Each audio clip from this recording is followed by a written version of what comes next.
Doğru. Okpay koyduk. Biz evde menen jasadık. Köp kağız menen jasadık. Şaylı oldu. Ben sizlerden sulandım menen. Kalemden uçu menen jasap koyuladım. Uşul gündörдү gördük bile, gördük bile. Oşon için aytkanbыз. Aktayak, köktayak olup çağışpa. Oşoga alıp barbaydı. Bizde biraz özümüzge de alışımız gerek de qoğum, жоопкерчиликти alışımız gerek. Balenин baарын жасап koyup, kıyıp anan жогору жактагылар жамандап отура беребиz. Жоқ. Sizler oşolarga doğuş berdingizler de Kırgızstandın eli. Oşolar bardı da oşol jakta. Emnege? Sebep bayağı kagaz degen bar, pant degen bar, çay çamek degen bar. Mine azыр деле biz Çoğalaydan çıkıp keletebиз, Çoğalayды көздөй ушунчалык бусиктер тизилип алып жогору карай кетип атат. Эмнеге? Себеби алардын баарын күчөгө ташылып келип. Өзгөртүү нерсе. Баягы эле баягы койчуманын таягы. Мугалимдер түкүрүлүп жерге тепкиленип. Бизди ушунча саат эртерээк алып барып коюп, калтырап өлтүрмөй болду. А сизди бирөө кыйнады бар деп. Директор айтты. Айланай, эжеке. Директор эмес, кайнатаңыз айтса да кылбайсыз го. Анан кантип директордон коркуп каласыз? Сиздин өзүңүздүн барыңыз келет ошол жерге. Кандай дейсиңер? Жигиттер, студенттер айтышат. Зачеткабызды алып койду. Ничин алып койду? Силер өзүңүз студент катары коркосуз, эртең экзамен тапшыра албай калам деп. Эмнеге? Окуган эмес. Баары бири-бири менен аралашкан да. Саламатсызбы дейт. Мен Каракулжадан болом. Бизде биримдикте иштеген адамдар кайра эле садырга иштеп жатышат. Куттуу болсун. Садырага 100 миңге чейин кредит алгандардын процентин азайтып койду. Бул пара эмеспи дейт. Өзүңүз суроо берип туруп, жообун жазып коюпсуз аягында. Эмне каалайсыз менден? Кандай укугуңуз келет? Мен сиз менен 100% кошулам. Туура? Суроону бердиңиз, жообу бар. Kreditin процентин азайтып койду. Бул пара эмеспи? Пара. Сатып алуу. Эмне сатыңыздар? Бул арзан. Өтө арзан экен. Себеп 100 миңге чейин деп атат да. 100 миңге чейиндердин канча пайыз менен алып атасыздар? Канча пайыз? 23% дейли орточо, 100 миң сомдун 23% канча болот? 2300 миң? Баракалла. Шайлоо күнү 5 миңден көрө 203 миң менен кутулуп койбойбу? Кандай дейсиздер? Мына соодалык. Мына сооданын өтө күчтүү түрү. А биз шуркап атабыз. Мына Умида деген кызыбыз. Могул жерде отурат. Бир тууган ийниңизби, агаңызбы, Ошол жерде режиссер чыгармачыл инсандар отурат. Туруп койсоңуз. Мына ошол кишилер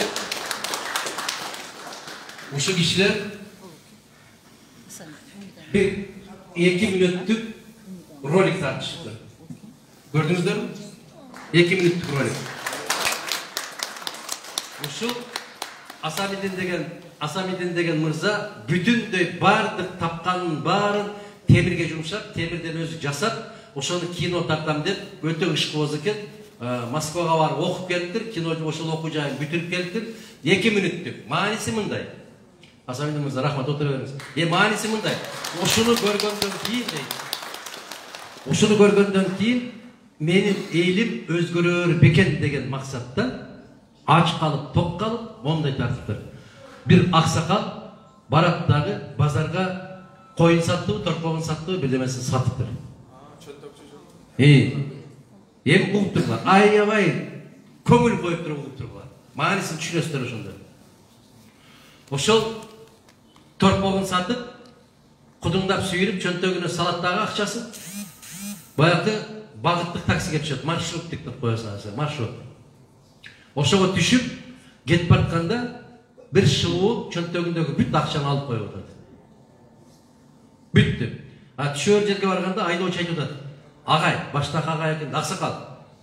Жол кирен төлөп коебуз дейт. Десе чөнтөгүнө салат эч нерсе жок. Endi бул деген жаман нерсе. Бүтүндөй акчасын алдырып койгон бул жаман нерсе. Ал жагын чукулайт, бул жагын чукулайт, айдоочу урушуп атат. Эптеп эле шылтоо издей бересизби? Агай, уялбайсызбы? Төлөп койбойсузбу башкаларды кармабай? Ошол жанакы таксинин ичиндегилердин баары бакырып атат. Бизди кармабай, тездетип төлөбөйсүңбү дегендей болот. Десе, баягы чөнтөгүндөгү бар акчасынын баарын алып койгон шылуун келет дагы мен төлөп коем агай сизге деп 10 сом таштап коюп атат. Десе, автобустун ичиндегилердин баары ыйлап бата берип атат. Айланайын сендей балдар көп болсун. Келечегиң кең болсун. Азамат, ушуну тарткан азаматтар кече шайлоодо дал ушундай болду, бүгүнкү шайлоодо дал ушундай болду. Терибизди тилип, кан какшатып, каныбызды соруп алган азаматтар келип, учунан бирдемени ыргытып койсо, биз бата берип атабыз Айланайын кыргыз. Биз ошолорду көтөрүп атабыз. Биз ошолорду таза экен деп атабыз. Биз ошолорду көтөрүп, тескерисинче мага окшогондорду барып ошолорго кошулбайсыңбы деп мени да кыйнап атасыңар. Мен антип уурлук кыла албайм, кечирип койгула. Мен андай жол менен баргым келбейт. Биз жападан жалгыз бүтүн Кыргызстан партиясы шайлоодон өтүп, өткөнүбүзгө карабастан шайлоо мыйзамсыз өттү, жыйынтыгын жокко чыгаргыла деп талап койгон Мадахан Бодумаров болду аянтта. Демек, бизге мандат кажет эмес, бизге авир, намыс кажет.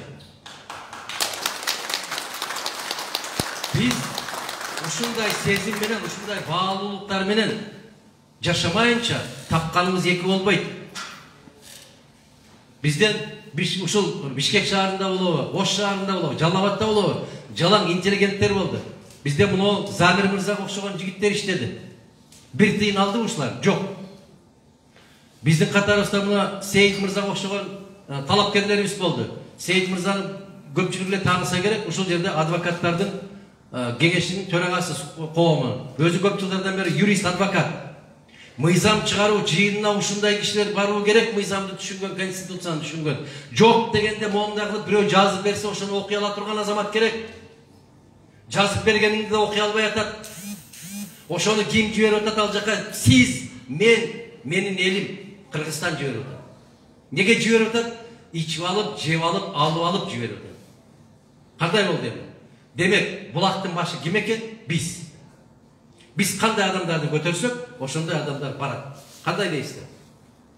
Мына ушул аң сезим керек, ошол аң сезимди өстүрүш үчүн, ушуну жөнөкөй тил менен, кинонун тили менен жеткириш үчүн, ушул Асамиден мырза ушундай бир 2 мүнөттүк ролик тарткан экен. Эми кол чапсаңыздар болот. Рахмат айтып отурам. Рахмат. Ошондой роликтерди көргөндө бизге таасир кылабы ошол? Таасир кылса керек.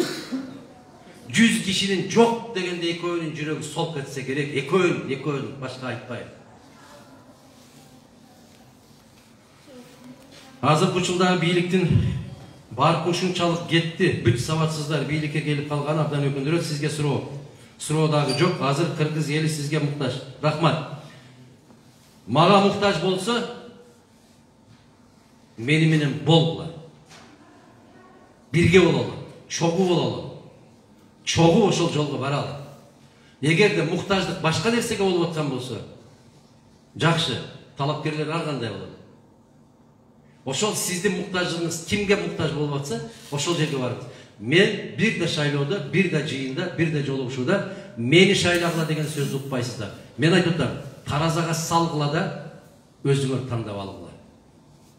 Акыл эсиңиздерге жараша. Парасат кандай болсо ошого жараша тандап алгыла.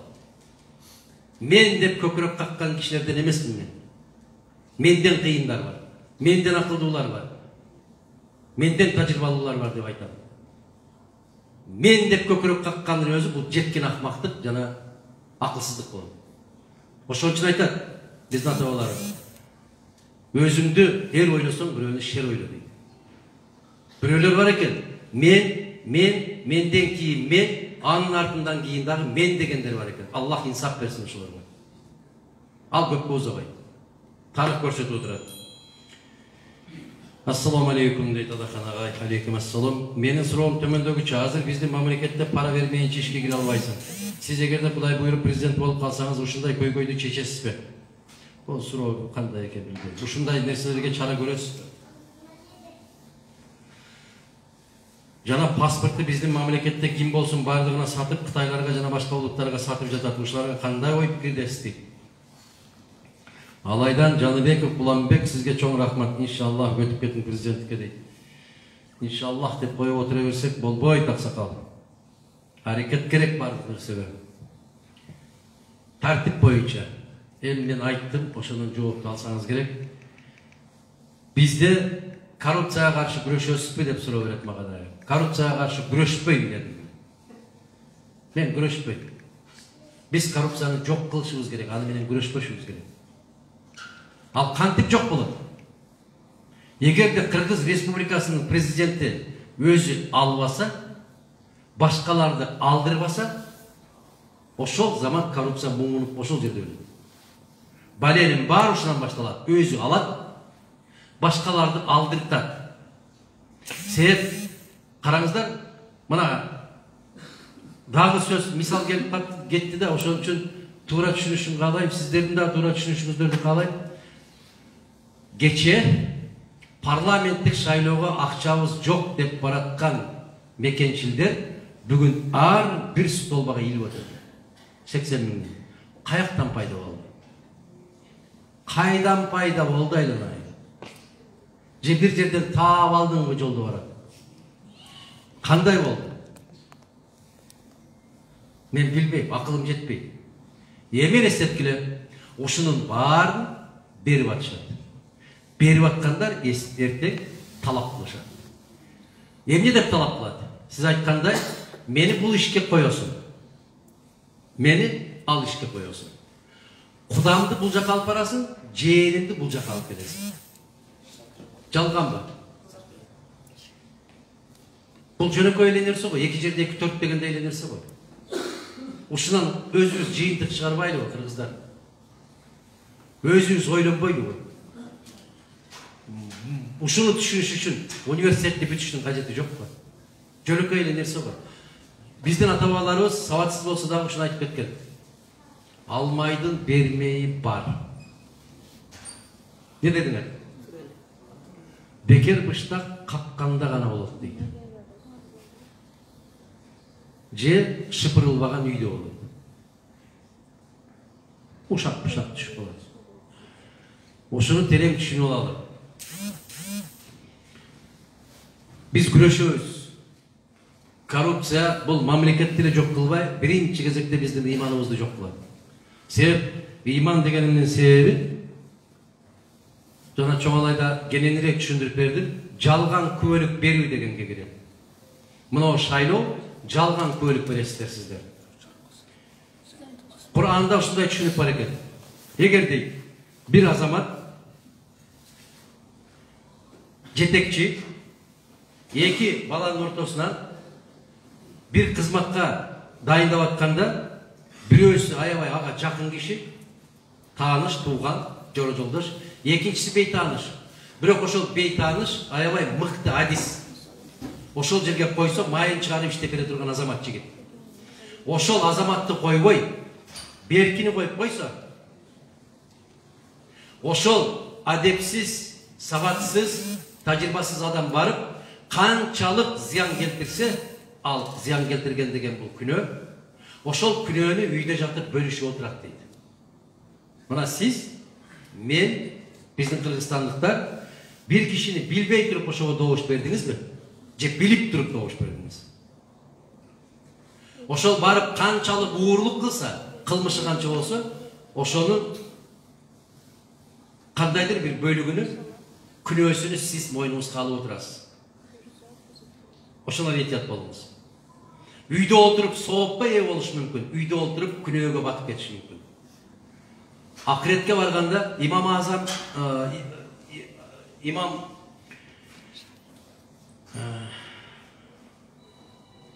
Газалинин китептерин окуган жигиттер кыздар барбы? Газалин азамат бар болуңуз. Ошо өлүмдөн кийин деген китеби бар, Ошондо бир жери мындай бар да. Караңыз, Газалинин көптөгөн китептери бар, кыргызчага которулган, орусчага которулган бир 15-20 китептери бар. Ошол бир китепте мындай деп айтат. Акыретке барып калыптыр, адам акыретке барып калганда бирөө айтат дейт. Ушунчалык жаман каттуу кыйналып атат дейт, аябай азапка кабылып атат. Анын чечими тозокко деп буйрулду дейт. Ыйлайт дейт. Жараткан мен бир кылмыш иш жасабадым эле. Мен бирөөнүн акысын жебедим эле. Эмне үчүн мен тозокко деп буйрасың дейт. Мына ошол жалган көлүк берүү менен дептир. Неге? Sen bir adilеттүү адамды көтөргөндүн ордуна адилетсиз адамды көтөрүп койгонсуң, күбөлүк өткөнсүң дептир. Ушул. Экинчи мисал келтирет. Өмүрүндө эч качан бир жакшылык кылбаган, бул биздин тил менен айтканда бир газандалар болот да. Ошол мен тозоктон башка жерге татыктуу эмесмин деп баратса, анын бейишке буйруп. Неге? Себеп өмүрүнүн акырында ушунчалык бир адилеттүү иш кылып кеткен экен. Ошон үчүн биздин кыргыз ата-бабаларыбыз эмне деп айтат? Жакшы жашамак бар, жакшы өлмөк жок деген ушундан экен. Силер 50 жыл ибадат кылып жүрүп, соңку мүнөттөрүңдө Аллах ушуну сактаган болсун, ыймансыз кетип калышың мүмкүн экен. Жетескерсизче өмүр бою баягындай болуп, ичип чегип, жиндилик кылып жүрүп, соңунда бир керемет иш жасап кетишиң мүмкүн экен. Ошон үчүн ар бир кадамыбыздан, ар бир сөзүбүздөн, чечимибизден биз этият болушубуз керек экен. Мына караңыздар, биздин тарыхты эмес, адамзаттын тарыхына көңүл буралып, Иса алейхиссаламдын кезинде баягы падыша соттоп атат. Алардын амнистиясы бар экен да, биздин тил менен айтканда, 1 жылда 1 кишини кое берет экен. Могул жакта Варава деген турат. Кызылдай камкор. Башкесер, каракчы. Бул жакта Иса алейхиссаламды тургузуп коет. Ушул экөөнүн тандагыла, элге кайрылып атат, тандагыла кимди кой берейин деп атат. Элдин баары дүркүрөп, Вараваны кой бер деди. Иса алейхиссаламды ас деди. Ассаламу алейкум мана. Пенде ушундайбыз биз. Жакшылык кылган кишини тепкилеп жүрүп жок кылган пендебиз. Бул тарых мен ойлоп тапкан жокмун. Караңыздар. Эртең шайлоо болгондо да ушундайбыз. Биздин кейпибиз ушуну кийет. Таза, туура, чынчыл, нукура, дасыккан жигиттерибизди, кыздарыбызды түртүп коебуз дагы. Бир Кудайдан жөө качкандарды колдоп беребиз. Ошону менен жараткан биздин күнөөбүздү көбөйтөт экен. Жараткан эки кишиге узун өмүр берет экен. Бирөөсүнө узун өмүр берет экен. Өтө чоң сооп иштерди жасап аткандыгы үчүн ушул сооп иштерин дагы да көбөйтүп алсын деп. Экинчисине жөө ошол Кудайдан жөө качкандарга берет экен. Бул жалаң ошол жаман иштерге буйрулган, дагы да көбөйтсүн ушул күнөө иштерин. Ошон үчүн узак өмүр тилебеш керек экен. Татыктуу өмүр, сооптуу иштерди жасаганды тилешибиз керек экен. Урматтуу Адахан Кипсанбай, сиз деле бир аз каражат сарптап элди күттөсөңүз болбойбу? Таштаң ушу жерге. Куп күттөгөндү билем. Мен дагы КТРдин бетин бербей койгонго күчүм жетет. Дилим да жетет. Ташта.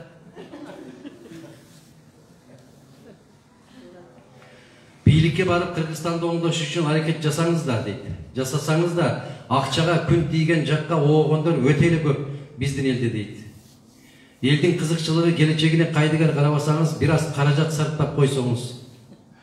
Болбосо бизде мыйзам иштебегенин жакшы билесиз дейт. Жакшы жазыптырсыз, айтып атпаймынбы? Келиң, бөлүшүң ошол каражатта. Каражат жок садагылар. Каражат жок. Сиздер ойлоп атасыздар, ошол каражат сарптап үгүт насаат иштерин жүргүзсө, жеңишке жетишип кетет. Жок. Мына кээ бир партиялардын жетекчилери ким десе айта албайсыңар. Бирок добушту бересиңер. Кандай дейсиң? Азыр мен сурайм, жооп бере албайсыңар. Бирок ошол партияга неге добуш бердиң десе, билбейм дейсиң. Билесиз.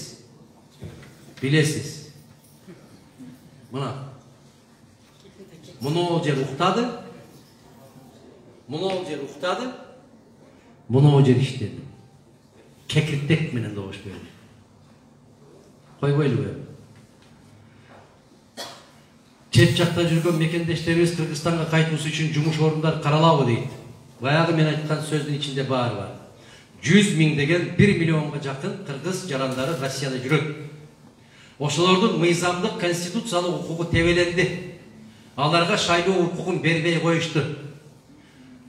Илгериден берген эмес, азыркы азаматтар да бергиси келбей атат. Эмнеге? Себеп алар Кыргызстанда эмне болуп атканын жакшы түшүнүшөт, жакшы билишет. Алардын добушу Мадумаровго кетип калат деп коркот. Мына Россиядагы бардык участокторду караңыздар, Мадумаров биринчи келди. Ошондо бирөө жазды. Эгер Кыргызстанда да ушундай таза шайлоо өтсө, Кыргызстандагы дагы көрүнүш ушундай болмок деп жазды. Мен алардан суранып атам. Кыргызстандын келечеги үчүн 10 күнгө келип кетсеңиздер деп суранып атам. Келип өзүңүздөрдүн добушуңуздарды берип кетсеңиздер экен деп атам. Себеп сыртта жүрүп тыйын таап атабыз деп жүрө берген менен мамлекетибизди, элибизди жоготуп атканыбызды түшүнбөй атабыз биз. Ушундай. Мен муну кантип салыштырам? Баягы анча-мынча ичип жүргөндөр бар да, рахаттанып атат деп ойлойт да, денем рахаттанып атат деп ойлойт, Бирок боор кетип бартат. Акыл кетип бартат. Ден соолук кетип бартат. Ошол сыртта жүргөндөргө да ушундай да. Биз акча таап атабыз, ата-энебизди багып атабыз деп ак көңүл менен, жакшы ниет менен, аябай керемет жигиттерибиз, кыздарыбыз жүрөт. Аллах алардан разы болсун, ата-энени багышып атат. Бирок мамлекетти жоготуп атабыз. Бул жерде кимдер калып атат? Анча-мынча нерсеге көп ой жүгүртө өлбөгөндөрүбүз калып калып, кызыл кекиртектин аркасынан өлкө жоголуп баратат. Ар дайым элдердин маянасын көтөрөбүз деп көтөрбөй келишет. Мугалим, врач дегеле ар бир кесиптин ээлери баалап айлык акысын көтөрүп берсеңиз дейт. Биринчи көтөрө турган жерге жеткириңиз мени. Ушундайбы? Өткөн 17-жылкы президенттик шайлоодо мен сиздер менен жолукканда айттым эле, мен антип убада бербейм деп. Убада берген киши эмне деп айтты эле? Булар 24 миң кылса, мен 25 миң кылып берем. Булар пенсияларды 10 миң кылса, мен 11 миң кылып берем. Бул дәлдәлчи да. Базардагы дәлдәлчинин сөзү бул. Мына абаларын билет, куда келе турганда базарга чыгабыз дагы. Бир козуну тандап алып, бар барака деп колду силке берип, акыры макул кыласыңар да. Бул канча берем деп атат? 6 миң. Бар барака, 6100. Биз ошол деңгээлге түшүп калдык. Уят маселе бул. Мен ошондо да айткам, кызылдай калп бул убадаларды. 3 жылдан кийин мына отурабыз. Убада берген кишиден этият болуп калат. Кудай кааласа, менин максатым, менин ниетим ушундай. Биздин Кыргызстанда 3 кесиптин ээси эң жогорку айлыкты алыш керек. 3 кесип. Булар кимдер? Биринчиси мугалим. Депутаттар эмес, мугалим жогорку айлыкты алыш керек. Неге? Келечеги бар өлкө. Келечеги бар өлкө. Балдарды тарбиялайт. Келечеги бар өлкө. Эгер биз балдарды тарбиялабасак, мына 30 жыл деп кекирип атабыз. 30 жылда биз атаң менен энеңди да сыйлабай турган жаштарды өстүрүп койдук. Биздин билим берүү системасын жокко чыгарды. Аскар Акаевич ушу баягы баллон системасын, баллонский система дейт. Ушуну кабыл алып атканда Чырылдап Мадумаров аябай каттуу каршы чыкканда, эл мени жемелеген. Өзгөнгө университет ачып коёюн десе, Мадумаров каршы чыгып атат деп. Мен ошондогу сөзүм азыр күнгө чейин эсимде. Мен ошондо 33 жаштагы бала элем. Өзгөнгө университет ачып коюу бул өзгөндүн жаштарын курутуу менен барабар. Себеп билим албайт, кагаз алат, диплом сатып алат. Мен ошондо айттым эле. Өзгөндүн жигиттерин, кыздары, бүт студенттердин баары окубайт, өзгөнүн күрүч окуйт. Күрүч окуйт, Салам Аликтин жаңгак окуйт. Алайдын кымыз окуйт, козусу окуйт. Калп эмес ошонун баары.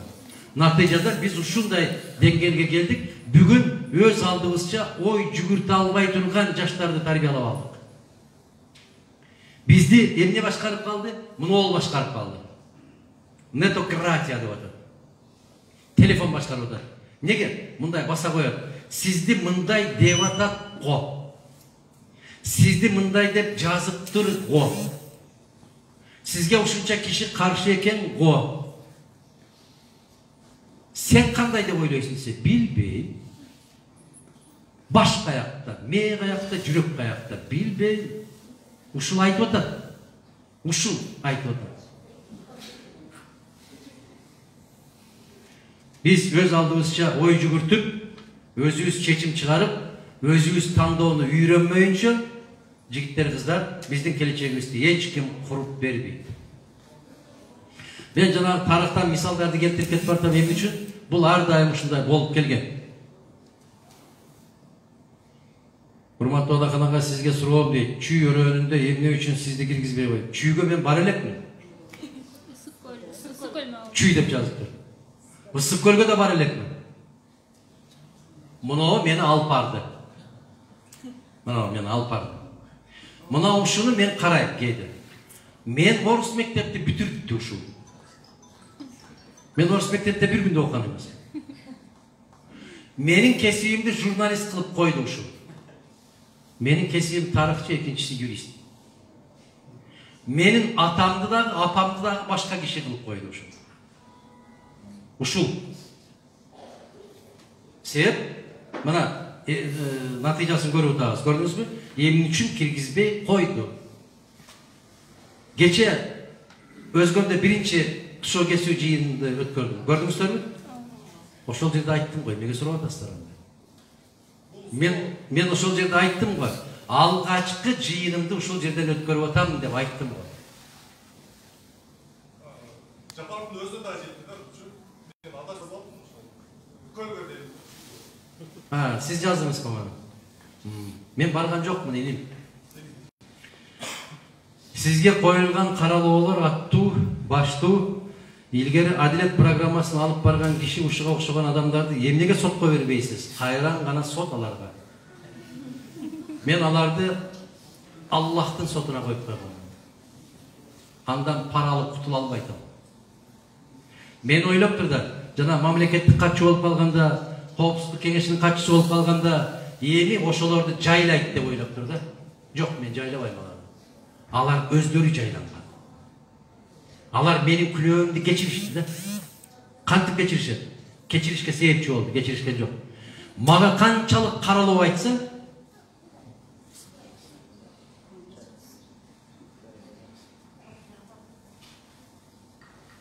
канчага чыкты? 30га чыкты, чай куюшту билбейт балам.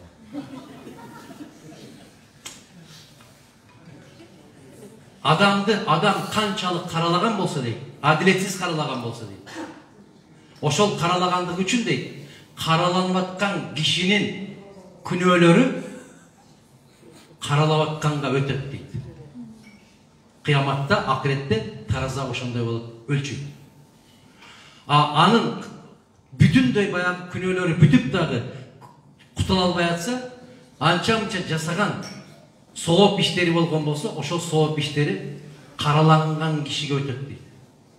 Мен, урматтуу жигиттер, кыздар, муну дүйнөнүн рахатынан баш кечкен кишимин. Муну дүйнөнүн рахатына берилбейт. Мага машинаң дагы, байлыгың дагы, үйүң дагы, кийимиң дагы мага түк кызыгы жок. Мен биротоло өзүм акыретке даярдап аткан адаммын. Мен ошол жерде таза болгум келет. Ошол жерде көпүрөдөн чуркап өтүп кетким келет. Ошол жерде авиримдин ачылбастыгын ушул күнгө чейин жасаган күнөөлөрүмдөн үчүн ыйлап кечирим сурайм. Мына ошол бул дүйнөдө баш кечкенбиз биз. Бул дүйнөнүн кызыкчылыгы. Биздин дүйнөдө эң бай өлкө болуп турган Араб халифаты, ошол жердеки экинчи халиф Умар разияллаху анху кезинде садака бере турган киши таппай калган экен. Себеп ушунчалык телегей тегиз болуп калган экен мамлекеттин, элдин. Ошондо чыгып сүйлөгөндө Умар разияллаху анхунун чапанында 13 жамак болгон экен. Элестеткиле. Мен ошондой өмүр сүргүм келет. Мен Исхак Разаковдай чечендиги десе чечендиги, даанышмандыгы десе даанышмандыгы, Усубалиевдей өтө бардык тыкыр иштерди жазып жасап жүргөн киши катарында, Масалиевдей кой оозунан чөп албаган, өзүнүн душманына да жамандык каалабаган айкөл мына ушул инсандардай болгум келет. Биздин жүрөгүбүз ооруп калган. Ким келсе дагы бузулат дейбиз. Себеп биз кое берип, бузула берип, жүрөгүбүздү безилдетип койгон. Менин жүрөгүм кандай тилинсе, сиздердики ошондой тилинип калган. Ишеним жок сиздерде дагы. Менде да жок ишеним. Мен элге ишенбейм. Эмне үчүн? Себеби эртең бурган жака кетип калат деп. Азыр чаба беребиз колду. Эртең биз жатат. Сиздер саясатчыларга ишенбейсиздер. Айта берет, айтканын жасабайт дейсиздер. Бир жолу бири-бирибизге ишенип, бири-бирибизди таяп көрбөйлүбү? Бир жолу. Мына ушул Кудайга кааласа 10-январь болот. Шайлоодо сырткы күчтөр канчалык таасир этет? Эгерде биз өз акылыбыз менен иштегенди билбесек, сырткы күчтөр таасир этет. Азыр дагы этип атат. Кантип этип атат? Кээ бир талапкерлерге эбигейсиз чоң каражаттарды ыргытып атат. Көмөк берип атат. Неге? Ошону коюп алсак, биз өзүбүздүн саясатыбызды жүргүзөбүз деп ойлойт. Ушунан сак бололу.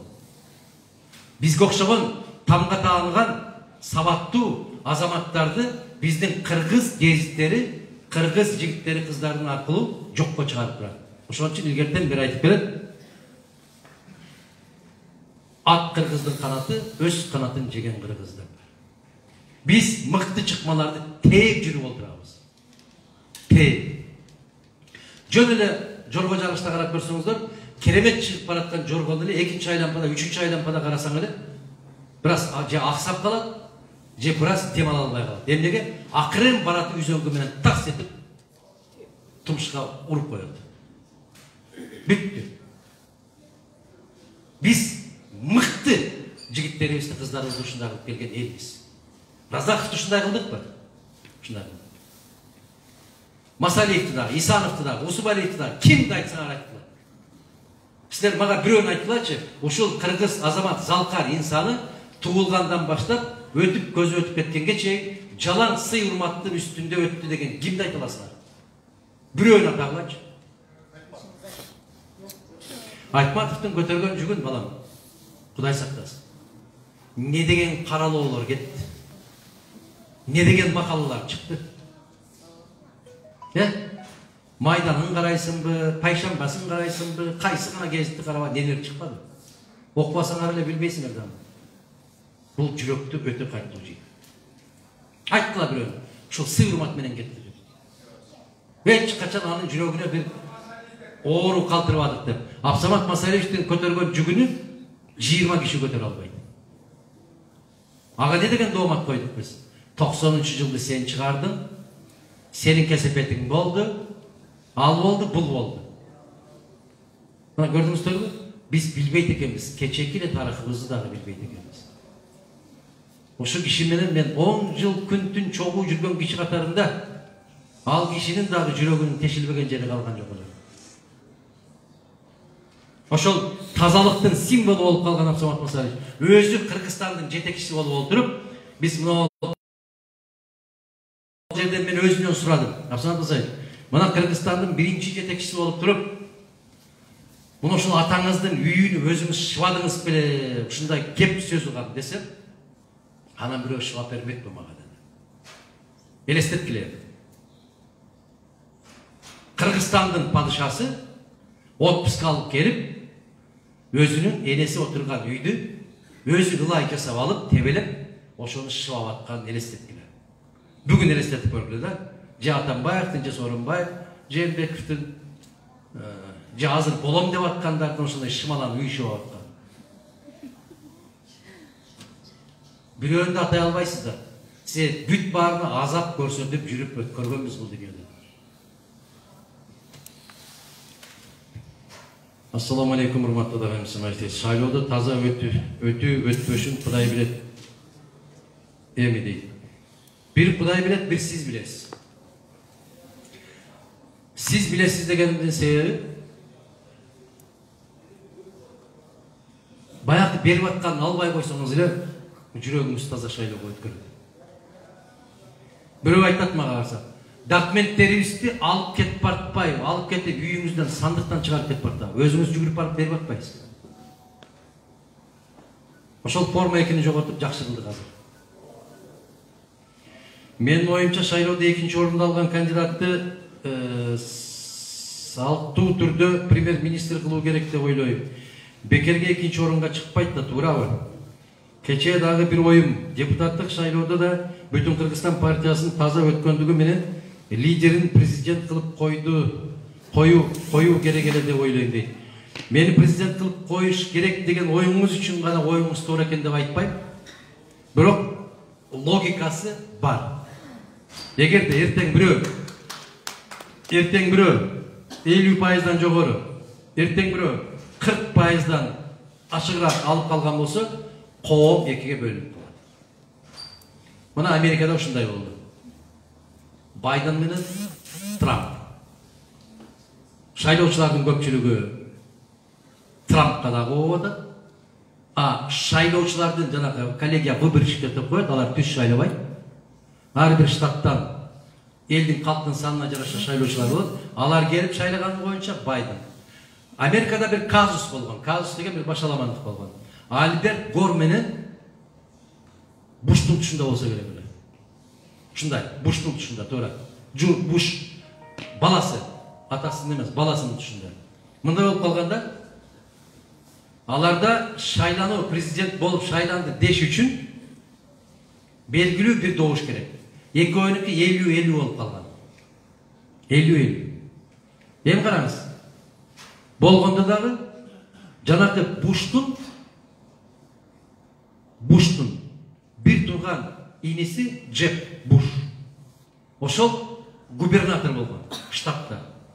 Ошол губернатор болгон штатта Буш бир турган агасынын кандидаты өтпөй башка кишинин кандидатурасы өтүп кетип атат. Элестетип көргүлө биздин Кыргызстанда ушундай.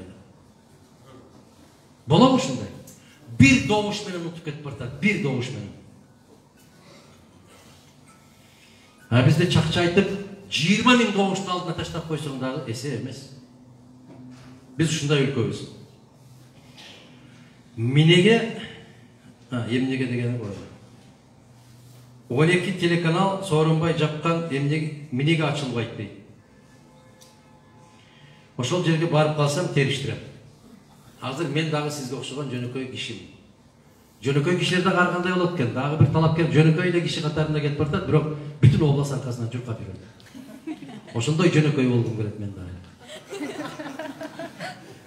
Азамат өлкөбүздө биз жөн эле бала келип калса, айланайын, милициялардын баары тизилип жөнөкөй эле бала. Сиздин жашаган ишиңизди көп көрөбүз, баары жакшы, бирок жер саткан деп көп укканбыз. Буга кандай карайсыз? Ачык жооп берсеңиз дейт. Ачык жоопту мунуга кирип АКМ пресс дегенге кирсеңиз, ошол жерде бир мындан ачык жооп эч жерде жок. Өзү негизи Салижан Жигитов агабыз айткандай, кыргызга орусча сүйлөмөйүнчө ишенбейт дегендей. Мен айта берип чачым агарды. Ушуну 10 жылдан бери айтып келем. Азыркы 5 жашар балдар кийин 10 жылдан аман койсо, 10 жашар балдар 20га чыгат да келсем ошо суроо кайра берем. Неге мен жакшы жасаган иштеримди айтпайсың? Неге ушинтип турушуңар керек? Жагабы? Жагымдуу. Менден сурабайсыңарбы? Кантип сиз Россиядан 15 жыл баштап 1-4 класста окугандарга ысык тамак уюштура алдыңыз? Кантип деп суроо берсеңер жарашпайбы? Кантип сиз пенсиялардын баардыгын акча менен бериш керек? Мондай өтүк менен же чапан менен бергенге тыюу салып мыйзам кабыл алдыңыз. Ошол мыйзамды кантип жаздыңыз десеңиз болбойбу? Эмне үчүн 7 бала төлөгөн энелерди баатыр кылып койдуңуз деп сурасаңар окшошпойбу? Булар же жагымдуубу? Эми бул каркыра мен картайтып бүттү ушу каркыра. Men мындай мисал келтирип да айтты мына. Мен өзүмдүн үйүмдөгү өсүп аткан терек бар. Күз келгенде аябай жалбырагы жерге төгүлө берди. Анан каарып калды. Кудай сактасын, Бишкекте соңку кездерде аябагандай каттуу шамал бар. Ошол терек Кудай сактасын ушул жакка карай кетсе, бүт баары. Ошол өзүмдүн короомдагы турган теректи кесиш үчүн мен кимдерге гана барбайм, айланайм. Кем биле акыл жүгүртөмүн. Мен акимчиликке барам.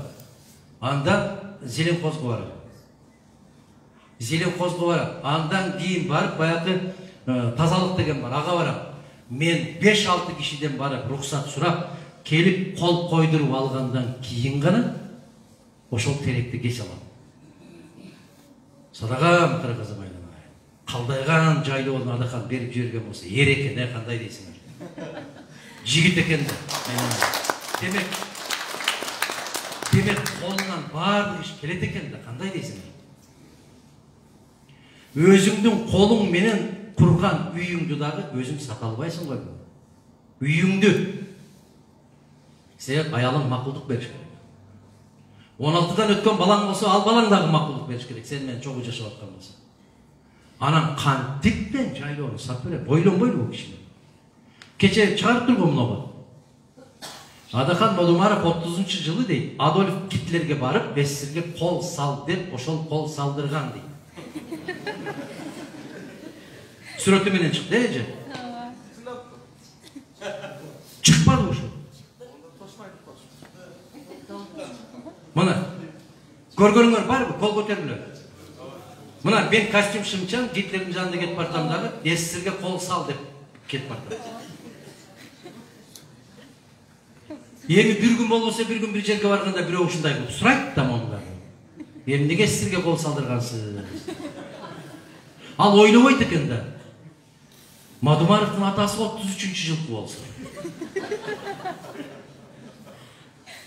Ушуну ойлобойт экенбиз да. Биз муну деге чыгып атпайбы деп, сен утап деп атпайбы депчи.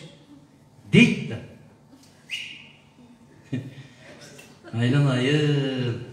Мана биздин жеткенде жерибиз ушул. Бирок ошол зомбилер акылдуу зомбилер. Берки акылсыз зомбилерди ошого ишендириш үчүн чыгат. Ошондой да. Шайлоодон өтпөй калсаңыз эмне план дейт. Өтүшүңүзгө тилектешпиз, бирок болбой калса деген ой да дейт. Башар деген сөз экен. Бул биринчиден биз бардык нерсеге жаратканга гана баш ийебиз. Көз ачылып жумулганга чейин эмне болорун Аллахтан башка эч ким билбейт. Биз өтөбүз деп да көкүрөп какпайбыз. Өтпөй калышыбыз мүмкүн деп да мүңкүрөбөйбүз.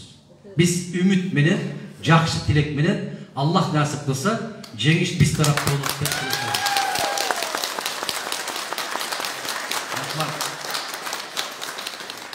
Allah koldosun sizde Allah'ın gülsün başta. Sizde çoğu жүргөн командаңызга мен sizge суроо. Садыр Жапаров өтө аша чаап баратат, мүмкүн аркалык туугандар. Мен ушул сөздөрдү колдонбогула деп тыюу салам. Аркалык, түштүк, түндүк. Мен ушул радионун кээ бир жетекчилерине барып атайын айттым да. Мындай деп айтат да, аба ырайын айтканда, түштүктө күн аба ырайы 3 даражадан 20 даражага чейин 3 darajada 5 darajага чейин ысык болот дейт. Бул кандай бол?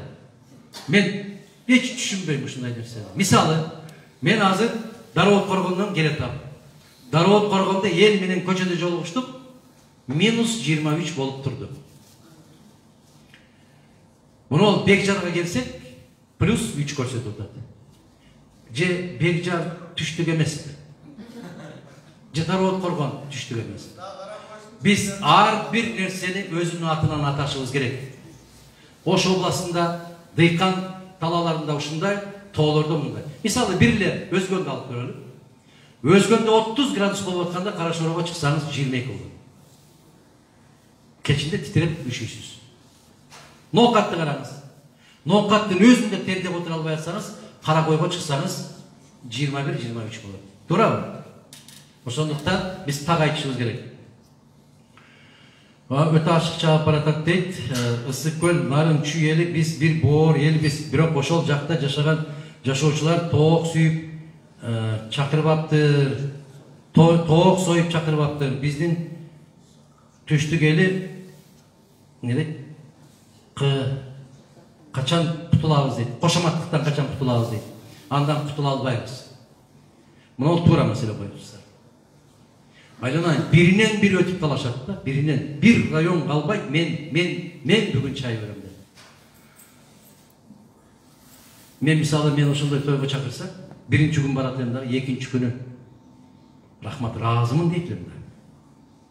Бирок барышылды. Барып атат.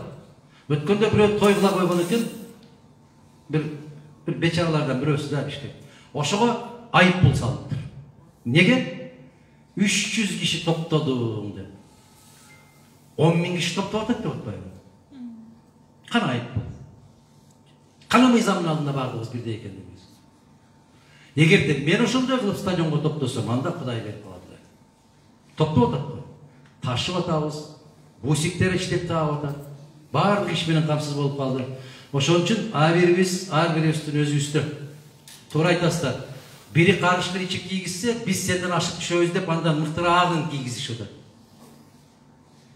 Bana turgan azamat mınday dеш керек. Balдар, bugün meni aşka toygozup, çapanga toygozup koyup, erteң men sizlerдің көзүңөрдү карай албай калбай, кечирип койгула. Курсагым топ, çapaным бүтүн, мен иштегени бараттан, аш жегени бараттан жокмун деш керек эле. Баш тартыш керек эле.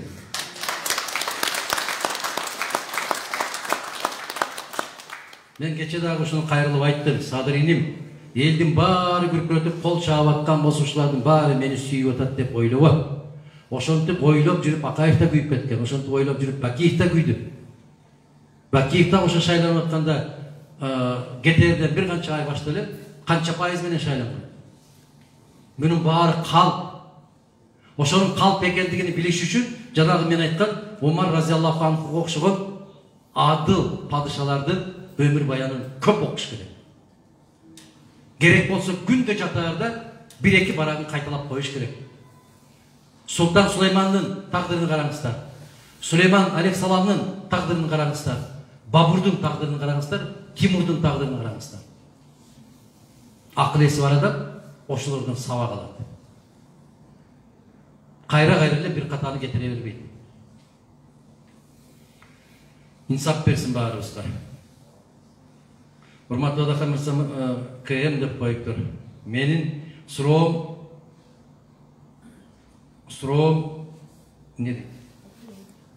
Менин суроом сетомонсузчу. Төмөнкүчө. Сиз айткандай билим берүү жагы баары менчик кылып алган, например, мисалы дейт да. Мектептин директору, садиктин директорлары даяр өзүнүн менчиги деп эсептейт. Сиз ошо кандай карайсыз дейт. Өтө жаман карайт. Суроо берүүчү Исмаил Абдыкадыров.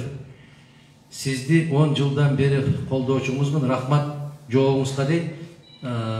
Исмаил мырза, сиздин дагы ниетиңизге рахмат. Ошол аларды эле эмес, бүгүн ооруканаларды да менчиктештирип алды. Караңыздар, Бишкектеги эң мыкты деген оорукана борборлору өзү болбой калса баласы. Баласы болбой калса кызы да дарыгер болбой калса күйөө баласы. Мына ушул нерселер өтө чоң зыянга учуратып атат биздин өлкөнүн өсүүсүнө. Өтө каттуу зыян келтирип атат. Биз адилеттүү болобуз деп атканымдын бир себеби ушул. Кудай кааласа аны көрөсүздөр. Мен азыр айтып отуруумдун кажети жок. Bir жерде аябай келин айтып берсем, bir киши чыкты дагы айтты. Адахан айланайын, ушулардын баары ошол жерге жеткенче жөнөлүп туруп турчу деди, макул деди. А сиздер айтып атасыздар. Кимге кантип жооп берейин? Иллюстрация кыласызбы дейт. Жабылган ТВ2 ТВ телеканалдарын аштырганга жооп бересизби дейт. Жабылған дейді, жабылған. ТВ2, ТВ телеканалдарын ашырғанға дейді. Тура оқыдым ба? 12 ТВ каналдар. 12 ТВ каналы. Мен сіздерге ұшындай деп жауап беремін. Жағыныш үшін емес, шындық үшін. Люстрация деген, түсінесіздер өзі, люстрация деген емне? Түсінбайсыздар? Емнеге сұрау беріп отырсаңдар? Түсінбеген үшін. Тура. Люстрация деген бұл мыйзамменен қабыл алынады. Бұл қандай мыйзаммен? Біздің соңғы тарихымызда люстрацияны қолданған екі өлкені айтып берейін. Бұл Германия болды. ГДР менен ФРГ біріккенде. Екіншісіне бұны Польшада қабыл алышты, анан Прибалтика өлкөлерінде қабыл алышты.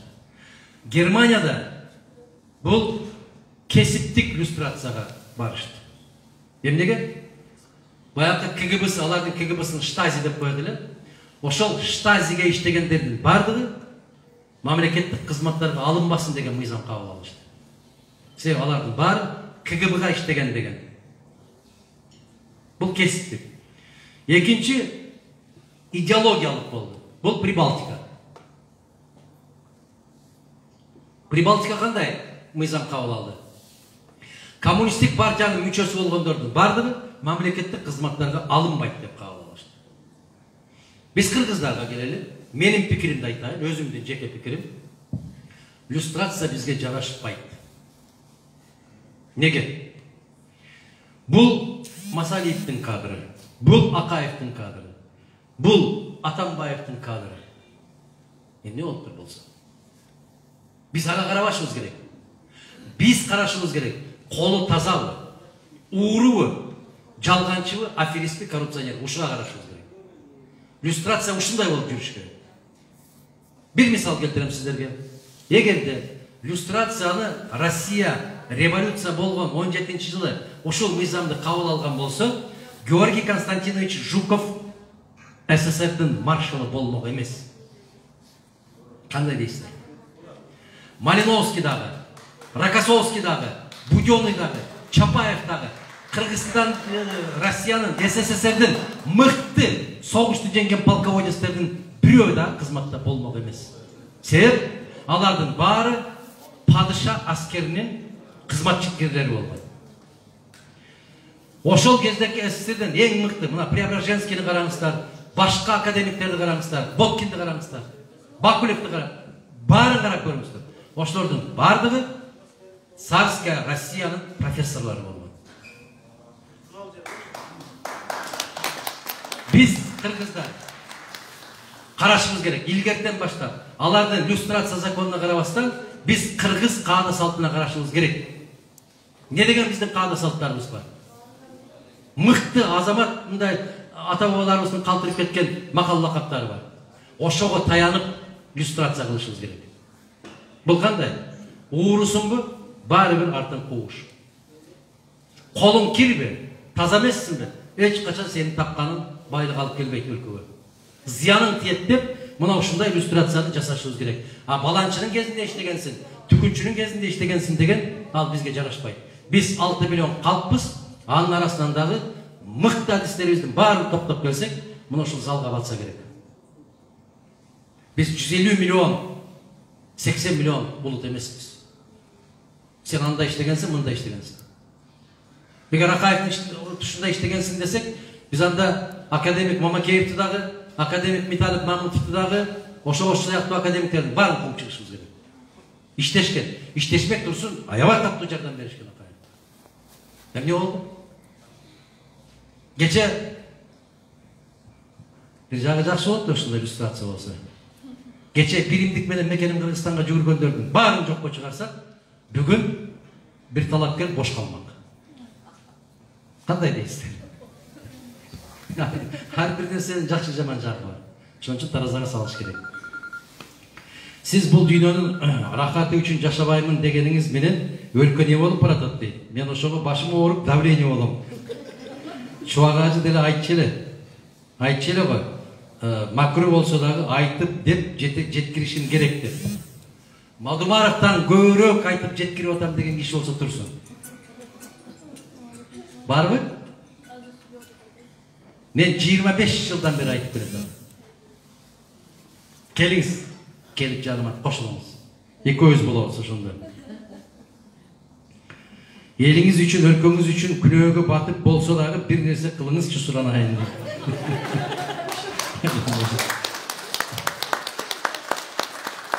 Сураныч, сизден башка эч кимге мамлекетти ишенбейм дейт. Рахмат. Эжекен жаздыңызбы, агайым жаздыңызбы, инемби, карындашымбы? Ниетиңизге рахмат. Кудай кааласа, баардыгы жакшы болот. Биз бир күн ушундай бир күн келет, ишенип коюңуздар. Мына бизде ушул караң түн каптап турган сыяктуу болуп турат да, смог, түтүн. Ушул пейилибиз оңолгон болсо, bir gün şamal ayдап кетет дагы асманыбыздын үстүн ачырат Кудай кааласа. Ошондо ар бирибиздин дилибизге тазалыкты салат. Ошондо биздин Кыргызстанга татыктуу жетекчи келет. Себеп жараткандын убадасы бар. Ал убада эч кыйшайсыз аткарылат иншалла. Не дейт? Биз бузук коомго залым падыша берип, ал аркылуу жазалайбыз дейт. Демек, бизде падыша жаман демешибиз керек. Биз коом бузулдук дешибиз керек. Мен жанага айткан, булактын башы өзүбүздө экен. Караңыз. Эч качан жараткандын сөзү эки болбойт. Караңыз, дагы бир жолу кулак салыңыз. Бузулган коомго залым падыша берип, ал аркылуу жазалайбыз. Мүмкүн биздин башыбызга биринен өткөн бири натабандардын келип аткандыгы бизге жазадыр ушул. Кандай дейсиздер? Анан экинчи түшүнүгү бар. Чындыгында дейт, жетекчиңер өзүңөрдөн дейт. Жетекчиңер өзүңөрдөн деген сөз, сиз кандай болсоңуз, сиздин жетекчиңиз ошондой дейт. Демек, биринчи биз экен го. Булагы биз экенбиз. Аллах баарыбызга иман берсин, инсап берсин, тазаланууну насип кылган болсун. Биз эл тазалануу аркылуу таза жетекчилердин келгенине ар бирибизди себепчи кылган болсун. Рахмат. Аксыдагы Өзбекстан чегараны биз жакка жылдырып кирип алышканы жөнүндө ошол жердин тургундары видео чыгарышты. Ушул жерде азыркы бийлик сөрөйлөр караш керек эле. Ушуларды айтса болот, көз көрүнө жер сатып атылат деп. Москвадагы, Кара Суудагы колдоочуңуз Гүлнур дейт. Гүлнур айым, 1000 жолу сизге таазим этип рахмат айтат. Чыныгы жерди берип атат деген ушулар болот. Жер кетти деген ушулар болот. А биз чегара тактаганда биздин пайдабызга чечилди. Москва Ломоносов университетинин профессору, тарых илимдеринин доктору, видеосун көрдүңүздөрбү, чыкты. Ушул айтты. Мадумаров сыяктуу саясатчылар калбай калды деп. Мына ошол бир ок атпастан Кыргызстандын пайдасына, эки эсе Кыргызстандын пайдасына казак-кыргыз чегарасын чечип койду. Браво деп айтып атат ошол. Ошол Москвада отурган профессор айтып атат. Биздикилер аны айтпайт. Айткандан уялат. Уят болот аны айтса. Мына ошол кишиге рахмат. Ошол жерден айтып атат. А кече Россиянын мамлекеттик думасынын төрагасынын орун басары сүйлөптүр. Николай Иванович, Сергей Иванович Бабурин деп. Ошо Бабурин сүйлөп атат. Мадумаровдун бир гана кемчилиги бар дейт. Он слишком честный дейт.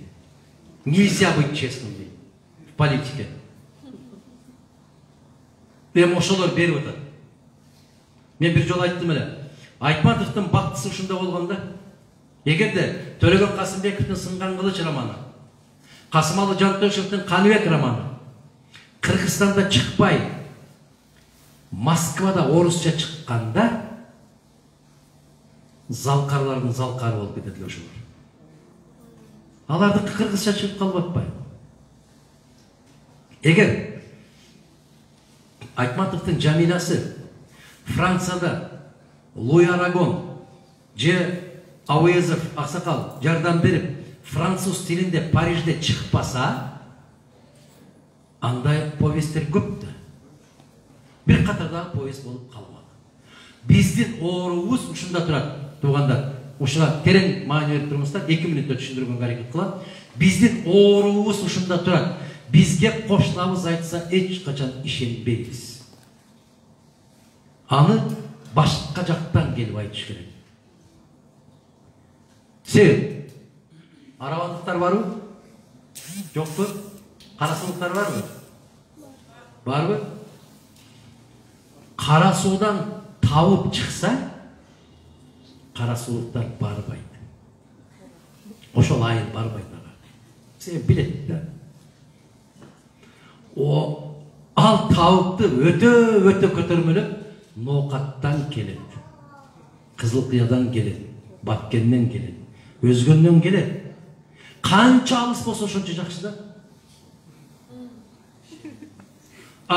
Nokattan çıkkan tavukka nokatlık barbaydı. Ağa kara soğuluklar var. Biz ушундай öksükpüz. Öksük. Öksük degen düşünesizler mi? Özümüzdü kötere albagan, kötergöndü jaktırbagan. Себеп bir nerse bolsa эле, бирөөгө жабыштыра коебуз да. Мен өткөндө bir интервью берип атып айттым эле. Bir kişi meni Kerim менен тааныштырып атып, Турапов менен.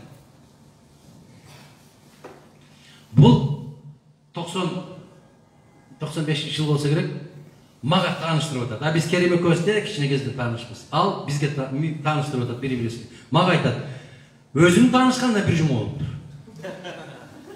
Бул дейт кыргыздын Басковы дейт. Анан мен аябай чылабай кеттим да, ошол кезде эле ушундай элем, чылабай кетчү элем да. Эмне үчүн кыргыздын Басковы? Десем, ошондой ырдайт дейт.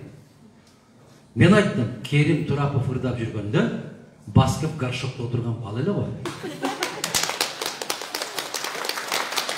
Анан кантип андай болду? Кандай дейсиңер? Биздин Алыкул Осмоновду кыргыздын Пушкине дейт. Эмне үчүн жөн эле кыргыздын Алыкул эмес? Саякбай Каралаевди Гомер дейт. Гомерди билесиңерби? Эмне үчүн ал жөн эле кыргыздын Саякбайы боло албайт? Сөзсүз бирөөгө жабыштырыш керек. Ошондо дейт. Вот она что дейт. Ошондуктан мына ошол өксүктүк оорубуздан арылышыбыз керекпиз. Биз дүйнөнү дүңгөрөткөн элдин урпагыбыз. Тарыхта жок болбогон касиеттүү калкпыз. Биз эч качан аксакалын, өз ата-энесин карыялар үйүнө таштабаган элбиз. Биз алыстан коноп келсе, ар дайым өзүбүз тура калып, нандын жумшагын, төшөктүн жаңысын, калыңын, жастыктын дагы эң мыктысын ошол конокко берген кишибиз. Бүгүн эле бейлибиз бузулуп кетти. Дарбазабыз эч качан жабылчу эмес. Ата-энелерибиз бизди балдарын таштап коюп, 3 күндөп, 4 күндөп тойго кетип калчу. Азыр 2 саатка таштап кете албайсың, жүрөгүң уруксат бербейт ошол. Ошондуктан биз тарыхыбызды билишибиз керек. Кудай кааласа келечекте ошол жол менен барабыз. Мына соңку 2 суроо болсун. Ошону менен токтотобуз. WhatsApp'tan da берип атат. Assalamu alaikum урматтуу эмсамат. Мен азыркы учурда кырдаалда сизге дагы эле Садыр Жапаров парламенттик шайлоодон берилишин бере бересиздер да. Жапаров кырдаалда сизге атаандашыңыз болуш аябай өкүнүчтүү дейт. Эмнеге? Эмнеси өкүнүчтүү? Анда колдогон болгон. Мен эч кимди кыйнап аткан жокмун. Өкүнбөңүз. Азыркы колдоп аткан Садыр деп 4 октябрь күнү ким деп атты эле дейт. Ай азаматтар. Мына өзүңүз жооп бересиз. Ал күнү ал кишини колдогон адам жок эле дейт, аз эле дейт. Элибиздин 4 октябрь күнү бир эске салдырып коюңузчу дейт. 4 октябрь күнү шайлоо адилетсиз өттү. Шайлоонун жыйынтыгын жокко чыгар деген талап менен мына чыкканбыз. Биз ал жерге чыккан ел өкмөт кетсин, Сооронбай кетсин деген талапты койгон эмеспиз. Биз конституция өзгөрсүн, 2 дос келсин, бирөө бул болсун, экинчиси ал болсун деп айткан эмеспиз. Кыргызстандын тагдырын 2 дос чечсин деп айткан эмеспиз. Мына 2 достун алып келгени ушул жер биздин. Эми дагы 2 доско чыдашыбыз керек экен. Урматтуу агайымдар, сиз президент болуп калсаңыз, биринчи эмнени ишке ашырасыз? Тартипти.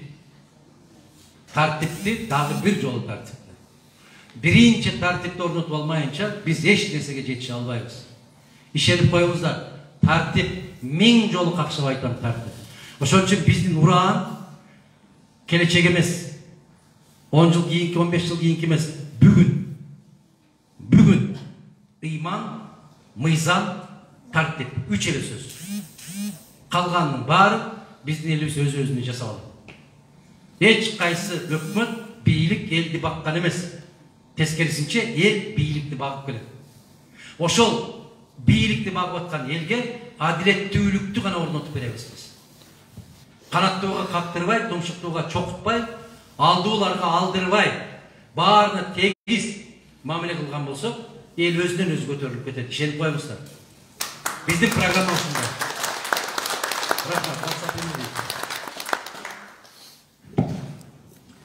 Ассаламу алейкум, Адахан Кимсанбаевич. Мен Абдулла Ташиевич, Борбор-Азия Абдулла Ташиевич, Борбор-Азия багбандар биримдигинин жетекчиси. Эгерде президент болуп өтүп кала турган болсоңуз, бизде иштетилбей турган 2 миллион гектар жерди иштетип, бак отургузууга Борбор-Азия биримдигинин программасын колдоп бере аласызбы? 7 областка 7 питомник жана чоң областной центрлерге отдельный питомник салууга күч жумшайсызбы? Инвестор тартып гранттардын багбанчылыкка акча бөлдүрүп, андан сырткары суу жетпеген аймактарга суу чыгарыш үчүн 100 дана вертикально каза турган буровой установкаларды алып бере аласыздарбы? Совет мезгилинде заложенный 12 БЧКдан 4 келген канал бар, ошолорду казып бере аласыздарбы деген суроо талаптарыбызды коюп жатабыз. Жооп алалы. Туугандар, калган суроонун баары ушу менен чечилмек. Ассаламу алейкум рахматуллахи ва баракатуху. Алейкум ассалам ва рахматуллахи ва баракатуху. Ким? Абдулла? Абдулла мырза, менден улуусузбу, кичүүсүзбү билбейт экенмин. Сурооңуз абдан актуалдуу. Бизде көп айтат да программаны дегенде, биздин ушу программанын бири биз Кыргызстан таза экологиялык жер, жемиш, эт, сүт, май менен сыртка чыксак бизге жетиштүү болот. Эми караңыздар эсептеп. Абдан туура маселе көтөрүүдө. Азамат деш керек. Кудай буйрса, насип кылса, иштин көзүн билген болсо, мына ошол Абдулла мырзага окшогон мырзалардын баарынын ассоциациясын түзүп келип туруп, Кыргызстанды бир өзүнчө токойго айландырса болот. Неге? Караңыз.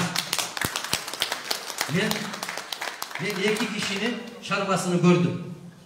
2 кишинин. Бирөө Исхак Абсаматович Масалиевдики. Сіздерге қызық болуы табы, ал шаруасы бар дегенде. Bir жер алып тұр, ушул біз отырған залдың ичин чейлик жерді алып тұр дағы. Қараңыздар, ошол жерге Кулпунай егіп тұр. Кулпунай жеп кетпейсіз бе дегенде болып чакыргандан бардық. Қараңыз енді, су жоқ жер. Алғандай қылат кен. Баяқында канистр қойып қойып тұр, 20 литр канистр менен 10 сотик жерді суғарса болады кен. 200 литрлік ошондай бір бакты қойып қойып тұр, аға жанақ қошымча азықтандыруучу нерселерди құят кен, ар бір Кулпунайдын түйүнө барып тамчылап турат экен. А бизге 200 литр суға эшиктин алдына суу себеп шыпырганга жетпей калат да. Туурабы? Жайда ушундай да, себеп салкындатабыз деп себеп берип ушундай. Караңыздар, демек акыл менен иштесе, муну Абдулла мырза айткандай Кыргызстанды токойго айландырса болот. Суу чыкпаган жер жок бизде. Бардык жерде суу чыгат. Экинчи маселеси, муну Абидин Темировден көрдүм. Ташталып кеткен короо сарайларды алып, ошол жерге бадыраң өстүрүп атыптыр. Тамчылатып суу менен.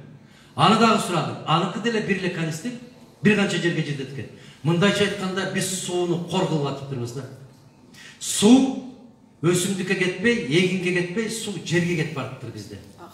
Баягы агат менен кой беребиз го. Агаттын аягына жеткенче айлана канча тонналаган суу жердин астына кирип кетет. Эгер ошол тамырдын үстүнө тамчылатып койгон болсо, 1000 эсе үнөм болот экен.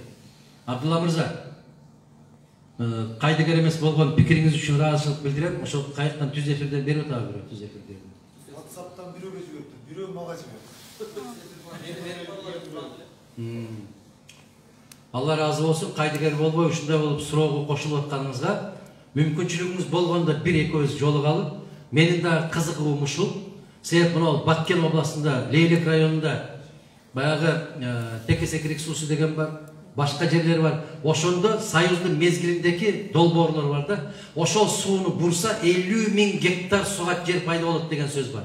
Al, agat menen sugarganda. Eğer biz tamçılatma menen sugar turgan bolsok, 50.000 emес aylanайын. 1 milyon hektar жерге жете турган суубуз бар.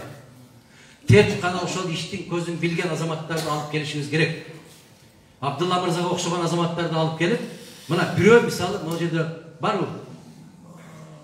Батыр деген жигит. Мына Батыр деген жигит бар. Ушул жигит менен канча жылдан бери чогуу жүрөт, айтат. Агай дейт, эгерде сиз жетер жерге жетип калсаңыз дейт, ошол замат мени кое бериңиз дейт. Эмне кыласың? Мен тоо таштын арасында мал бакмайынча көңүлүм ачылбайт дейт. Мен малды жакшы көрөм дейт. Мен айттым, Кудай кааласа, эң бийик тоолуу деген жерге барып, топоз чарбасын куруп беребиз дедим. Себеп караңыздар, бир нерсени эске салыңыздар. Могу жерде орто муңундагы азаматтар отурасыздар. Москваны көрүп келдиңиздер. Россияны көрүп келдиңиздер. Москвада аябай чоң Ашан деген соода борборлору бар. Керемет ресторандары бар. Биздин Кыргызстандын өндүргөн бүтүндөй жашылча жер жемиштеринин бардыгын ошол Ашан менен келишим түзсө, биз аны камсыз кыла албайбыз. А биздер кайгы эмне болуп атат? Дыйкан өндүрүп атат, ошону сата албай саргарып көчөдө отурат. Арзандатып сатканга мажбур болуп атат. Аны ким мойнуна алыш керек? Өкмөт, мамлекет мойнуна алыш керек. Кантип Союздун мезгилиндеги потребсоюздарды калыбына келтириш керек. Баягы мамлекеттик сатып алууну, даярдоону, загат контораларды ордуна келтириш керек. Ошондо Россия менен барып, Кыргыз президенти кол коюш керек. Акча сурап барбаш керек. Бир маселе коюш керек. Экологиялык таза сарымсак дейсиңби? Рахмат. Пияз дейсиңби? Карам дейсиңби? Карамды унутуп калдыңар баары, капуста дейсиңби? Баклажан дейсиңерби? Сабиз дейсиңерби? Эмне десеңер дагы биз 1 грамм химия аралашпаган өсүмдүктөр менен камсыз кылабыз. Силер ошону алууга милдеттенесиңер. Баасы ушунчалар деп жыл башында дыйкандын колуна карматып коюш керек. Келишим. Сен мага 30 тонна помидор өндүрөсүң, сен мага 15 тонна пияз бересиң, сен мага 20 тонна сабиз бересиң. Кандай дейсиңер? Дыйкан рахаттын рахатына бөлөнүп калбайбы айланайын. Акча кенен чөнтөктө бар. Сатам деп кыйналбайт. Баасы түшүп кетет деп баягы киши жазганда кан басымы көтөрүлбөйт, ал давление деп жазды.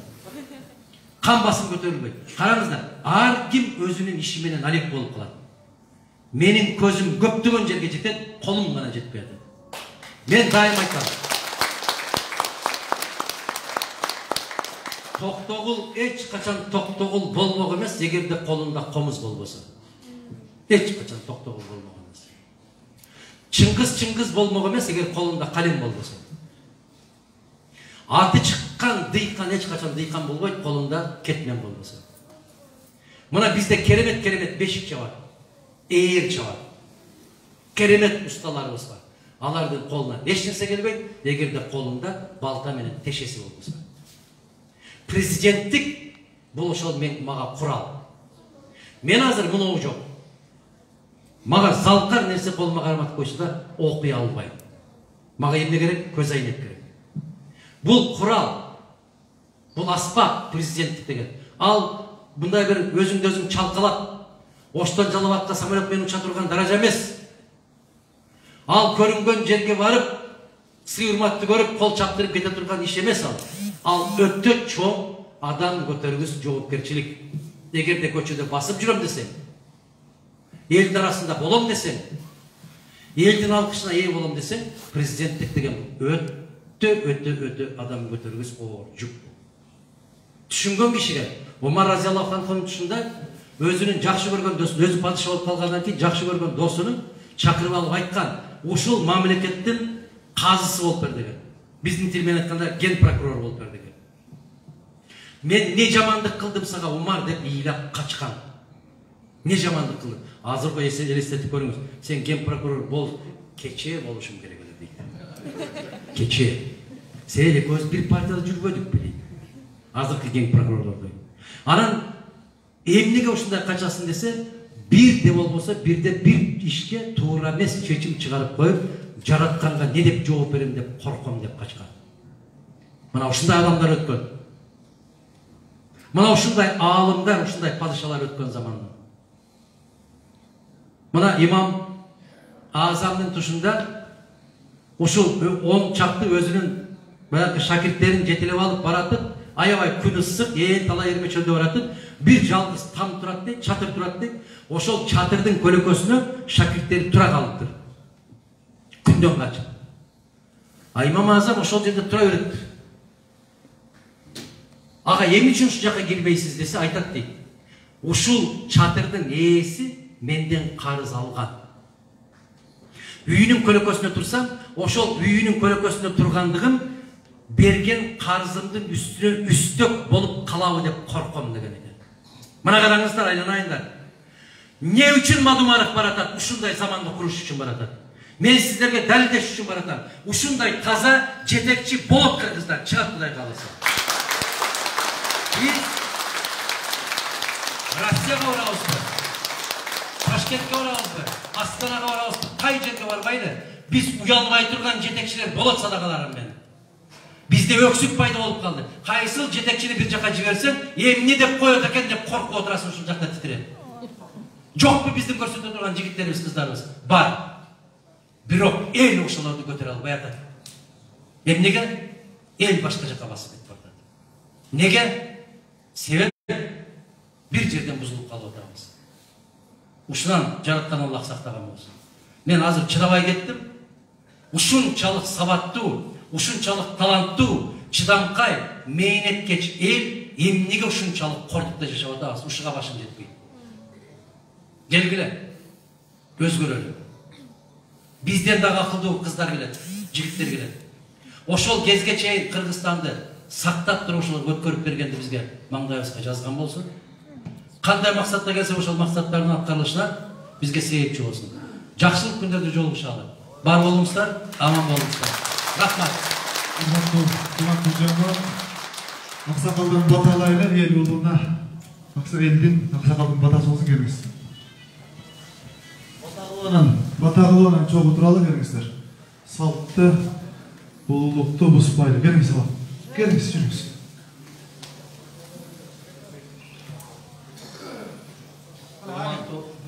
Бүгүнкү катышуунун кечен катышуучулары мына Кыргыз Республикасынын президенттигине талапкер өзүбүздүн жигитибиз мына Алихан Ихсанбаевич Мадумаровдун бүгүнкү кечеси катышып жакшы нерселерди уктуңуздар. Мен дагы өзүм мына ушу киши менен кол алып көрүшкөн киши эмесмин.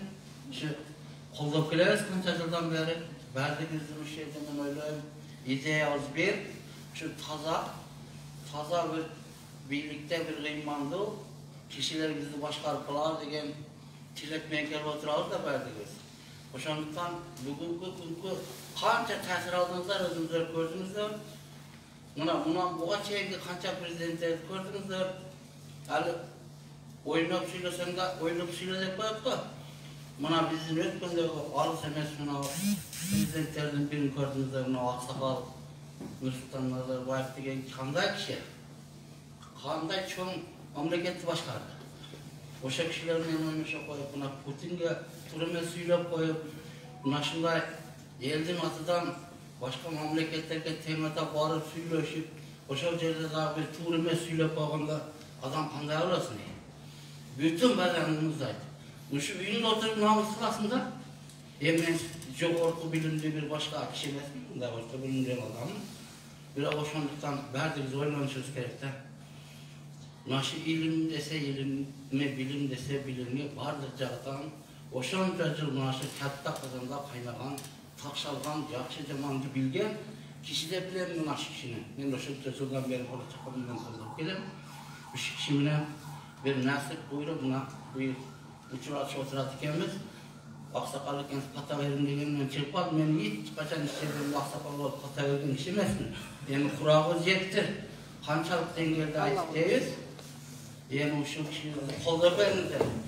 Мен аракат кылып жакшы көрөйүн. Аксакал ажыларын baradan öyle birisi gördüm görmeye kaldı.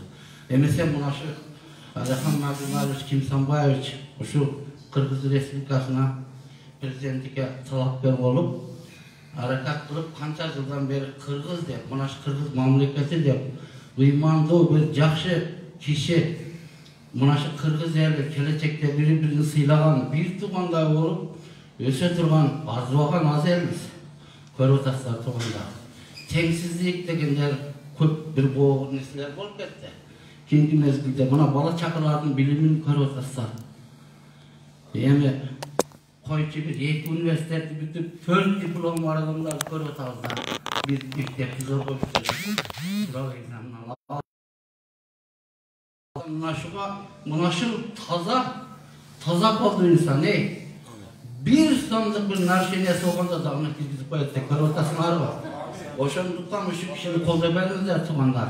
Bir realde taza bir Munan veya Kırgız Respublikası oyunu ösken birin biri sıylagan uşunda iyi oluşunu biz parlak kolda biteyle. Amin.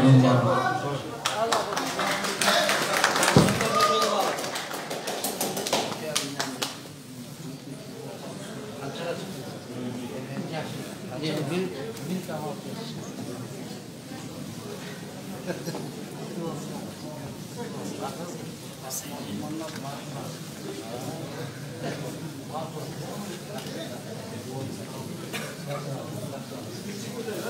Biz sizi beğeniriz.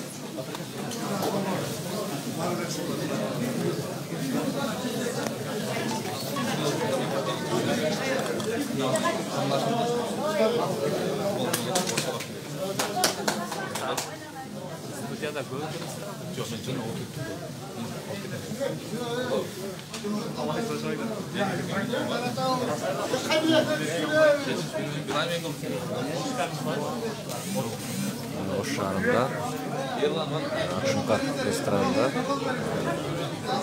joluguşuu bolup joluguşuubuz жыйынтыкталды. Kийинки түзөбүргө чейин кош болуңуздар, рахмат көрүүчүлөргө жана колдоочуларга бар болуңуздар.